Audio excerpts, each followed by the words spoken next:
Přiblížili se proto ke zkoumané vrstvě horniny, která poskytla další stopy.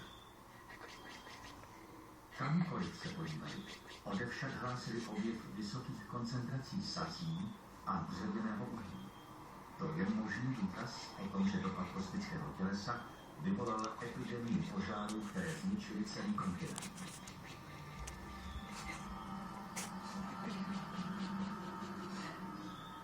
Vědci studující ledovce v Grónsku přidali do skládačky další dílek. 13 000 let starý dílek je protkaný toxickými dusičnami a amoniakem. To by naznačovalo, že atmosféra na severní hemisféře mohla být plná kouře a prachu. Pro tuto skutečnost však existují i jiná vysvětlení.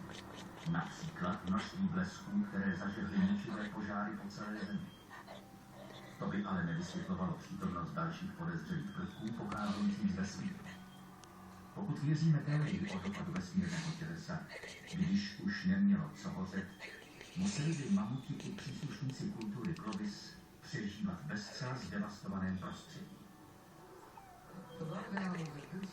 Pro zvířata, která to přežila, obzvlášť ta velká jako mamuti, mastodonti i další velká zvířata, by bylo téměř nemožné získat dostatek potravy potřebné k přežití.